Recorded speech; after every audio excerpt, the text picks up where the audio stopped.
happening. This was the first and last time I ever went to a haunted house attraction. I live in Fort Worth, Texas, and every year there's this big haunted house attraction that opens up. A few of my friends wanted to go this year, and I figured it's time I just finally experience a haunted house for a little early context. I had a very troubled childhood that's caused me to develop PTSD, but I'll get more into that later. It was a weekend, so nobody wanted to go into this sober. My friend Noah hosted a little pregame for all of us. It was going to be 6 of us, my 3 guy friends and 2 of their girlfriends. We all smoked and drank in Noah's backyard, everyone thinking it would make the experience more fun. We bought our tickets for the attraction on their website. While we were pregaming, I rarely ever smoked weed because it makes me kind of paranoid, but I guess tonight I wanted to try smoking again and see if I could overcome that barrier, and I felt good actually. I think the mix of alcohol and weed kind of cancelled out the usual negative thoughts I would have from just smoking alone. Eventually we called in Uber to the attraction, which was like 20 minutes away from Noah's house. There was a half-hour line. The place was pretty busy. We made friendly with the people in line ahead of us. I was pretty cross-faded honestly, but I wasn't gone.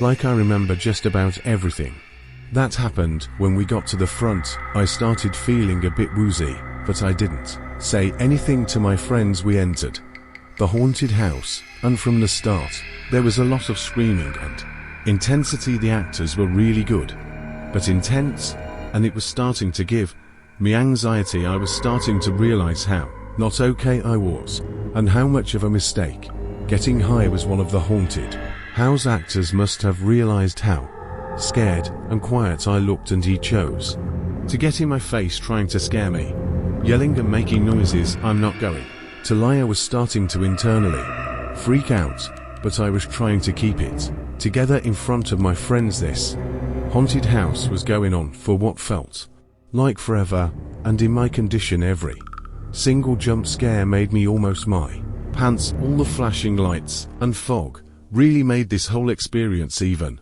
more a PPI and surreal. We came to this room lit up with an eerie red glow, with a bloodied man dressed as a guy in a suit and top hat yelling at us. Part of the act, but behind him in the corner of the room was a guy who wasn't dressed as anything. He was just standing there looking at me into my soul, and as I realized I was looking at the face of my father, I let out a scream straight from my stomach as I felt every hair in my body stand up. The room went silent, and my friends looked at me laughing at first, thinking I was joking around, but when they saw I was serious, one of the girls grabbed me and asked what's wrong. I said it's my dad. I pointed to the corner where there was now no one standing. I remember all my friends and the actor being confused, and everyone could tell I was not messing around. My friends knew about my troubled past. There's no one there. One of my friends said the actor apparently asked my friends if I was okay. I was now in the middle of a full-on panic attack, yelling I want to leave, I want to leave.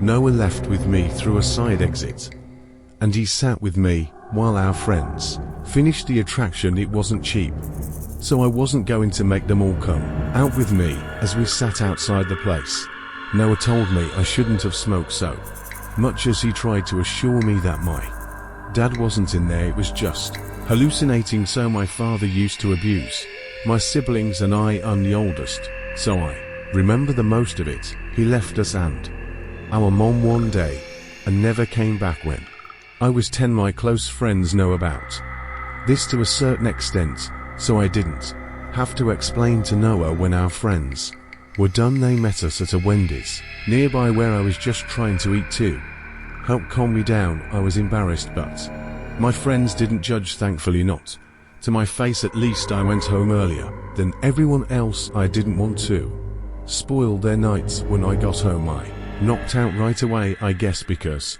of how drunk and high I was that night. I was having a nightmare about the scene at the haunted house and my father standing in the corner of the room. He was saying, "Wake up, Charlie," and I did. I woke up in my dark room, middle of the night, to see my father towering over my bed, looking down at me. With his eyes open super wide, it was literally this towering 9 feet tall version of my father bending down with his body contouring in an impossible way. When I saw it, it took me a few seconds for me to digest what I was looking at, and scream straight from my stomach. Again, my mom came rushing in and turned on the lights, and the apparition was gone. My heart was racing and my blood ran cold. I cried to my mom that I saw Dad. It was one of the most scarring nights of my adult life. I don't touch weed or any substances anymore besides light alcohol, and I'm never going to a haunted house attraction again after